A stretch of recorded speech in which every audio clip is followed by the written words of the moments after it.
Welcome back. So if this is your first time joining me, I'm Miss Alana with 316-Kidz. I'm so excited today that we get to celebrate together. Today is the most amazing day that has ever happened. So we get to talk about it together. First off, I want to open up in prayer. If you will bow your heads with me and close your eyes. Lord, I thank you for today. I thank you for what you've done for us on the cross. I ask you, Lord, to lead this story today. Lead us today, Lord, and open up our hearts to receive your story, Lord. In your name, amen. So, first off, I want to bring it all the way to the beginning of the Bible.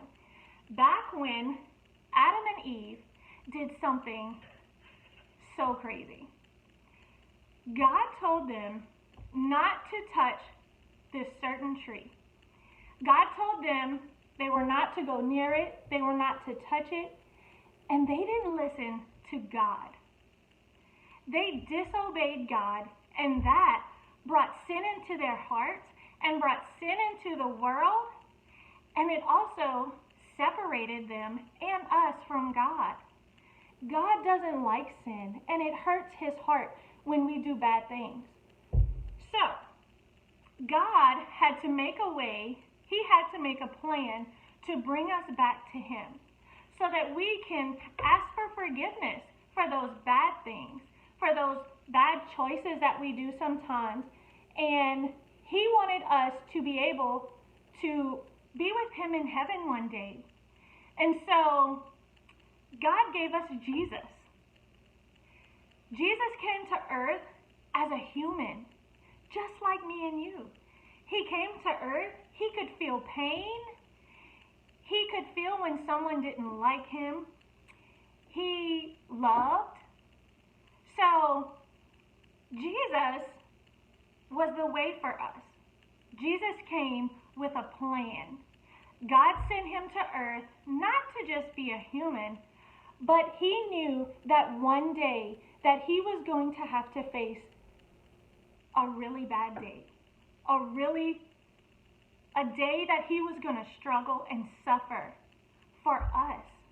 He knew that everything he did was going to fulfill the purpose to bring us back to God, to bring us closer to him.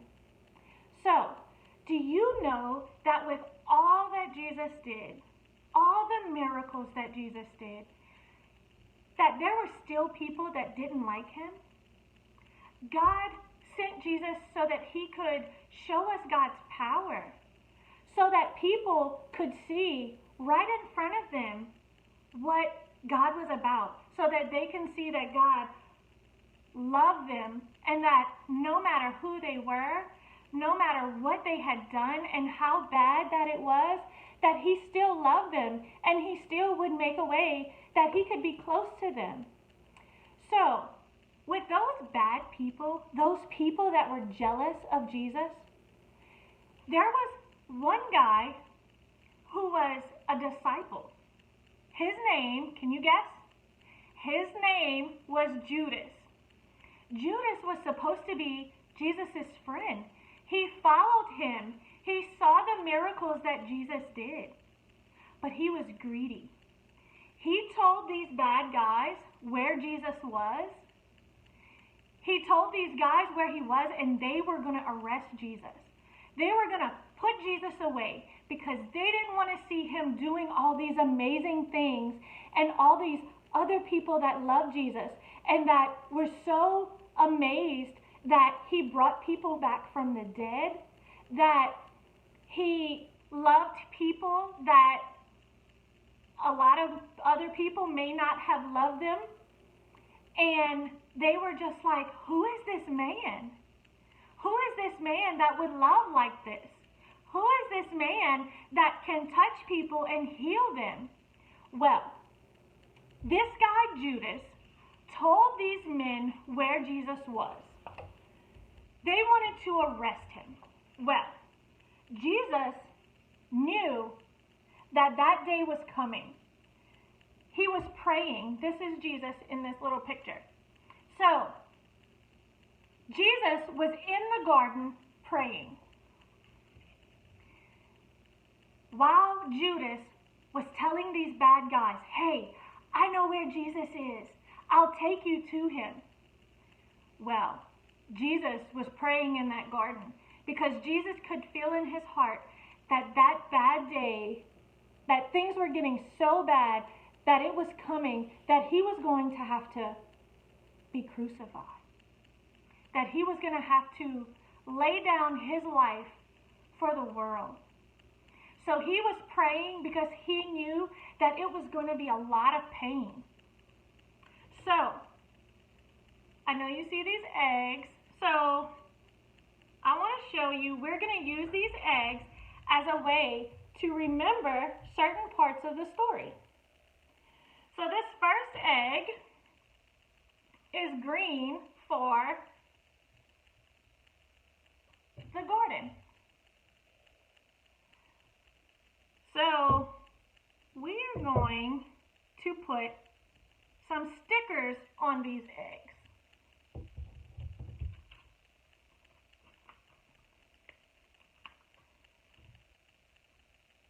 You see what I have? Some praying hands. We're going to put these praying hands on our egg so that we remember that when those guys found Jesus, he was in the garden praying.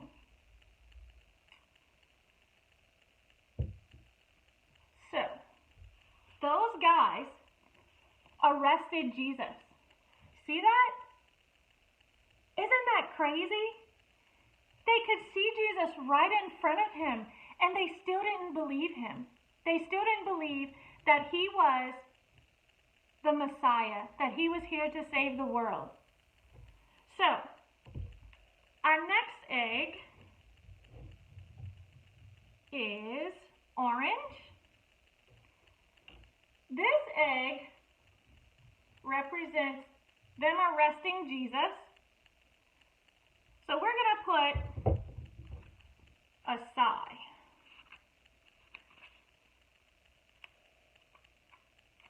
So we're going to put this little face here.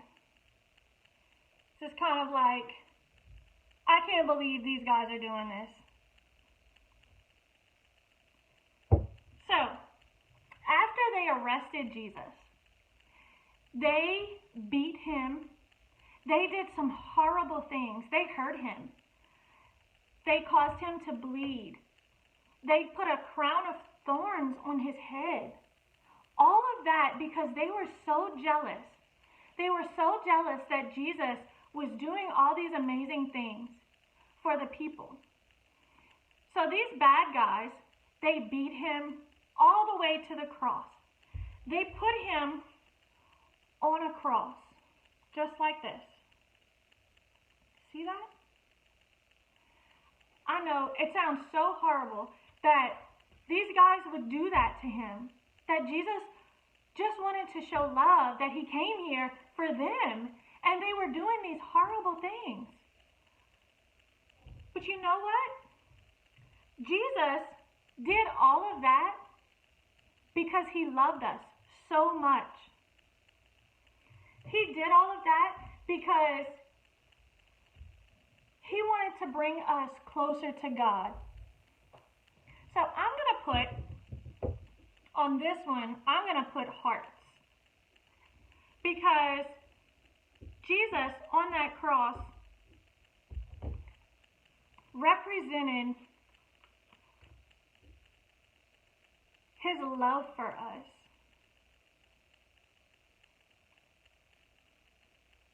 See that?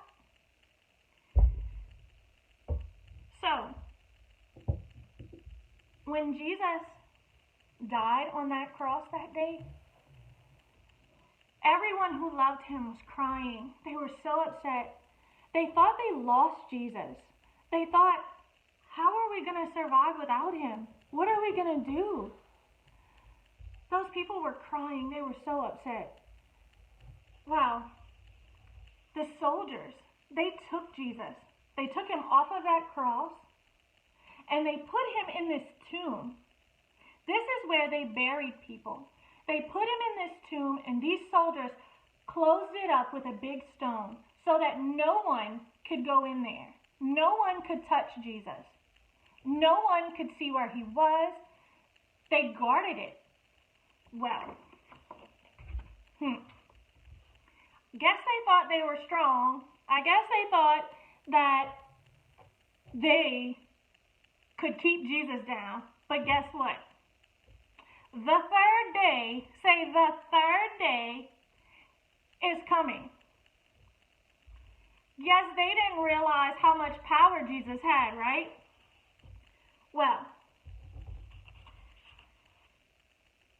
an angel came.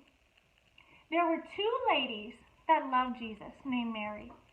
These ladies came to the tomb to see about Jesus. And when they got there, this angel was sitting on the stone. You see, the stone was rolled back. Guess what? That's the power of God. When this angel came down, those soldiers, they went into a deep sleep. The angel had to talk to these ladies, and the angel said, "Do not be afraid. I know you're here looking for Jesus, but he's not here. He is risen to heaven. Go and tell everyone you know." Well, guess what?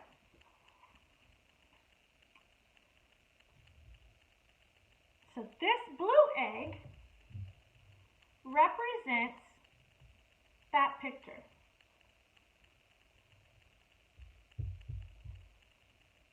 Represents the tomb. We're going to put a little angel head on it, a halo.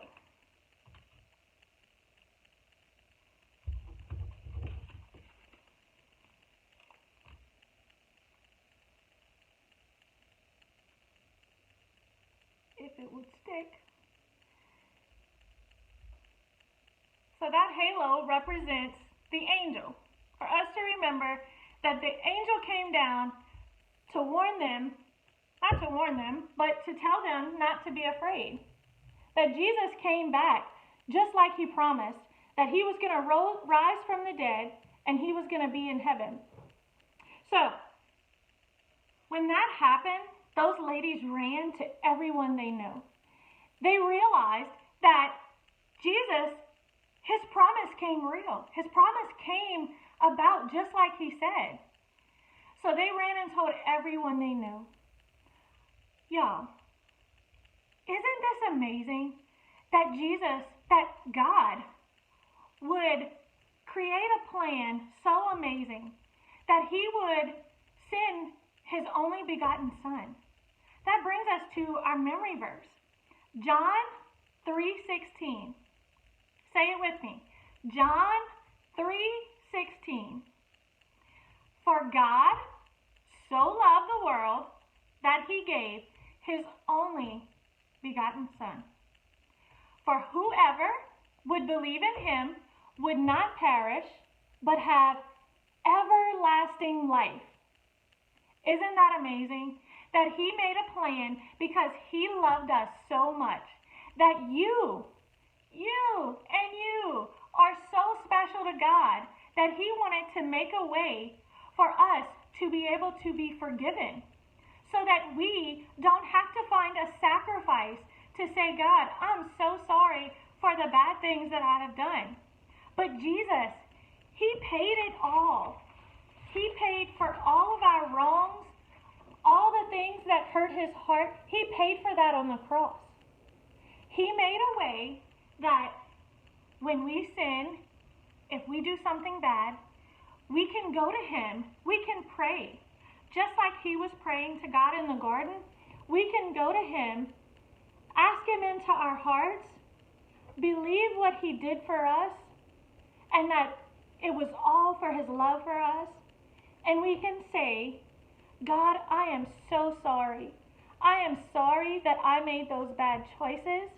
And I ask you to forgive me. And guess what? It's that easy. He will forgive you.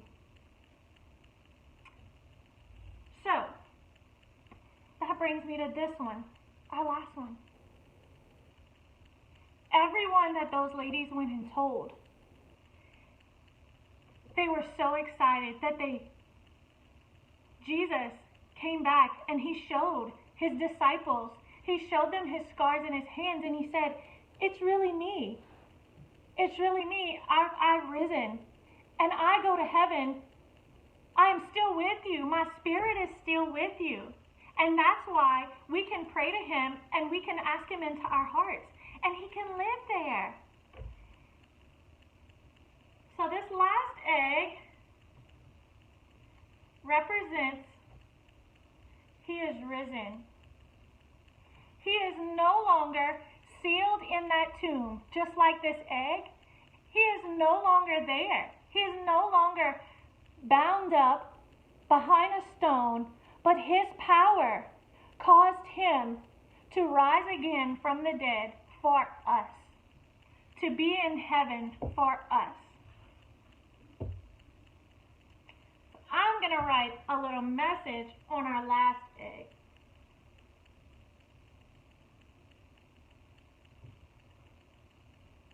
Because guess what, guys? He is risen. Can you see that? He is risen. He is not dead. He is in heaven and he hears every prayer that you pray. And he loves you. So I want us to close in prayer together. And if you would, pray with me. Lord, I thank you for what you did for me and for everyone that is watching, for everyone in this world, that you sent your only son to die for me, in spite of me, in spite of my bad heart sometimes or my bad choices. Lord, I ask you into my heart. I believe what you did for me. I thank you for it. And I ask you to lead me to make good choices. Help me, Lord, to make better choices each day. And that, God, I know that I can ask you for forgiveness and that you love me just that much, that you forgive me and you will help me to do better. Lord, I pray that you cover each child, each person that's watching. Keep them from sickness and disease. Go with them and protect them. In your name, amen. So guys, I hope you're just excited as I am about the resurrection, about the fact that we can come together and we can talk about the story about what Jesus did for us. I am so excited. I hope you know today that you are special to God. I hope you know that he loves you so much. So I hope you guys are excited that next week Miss Taylor will be joining you. So tune in to her. She has an exciting word for you. Love you guys. I miss you so much. Until next time.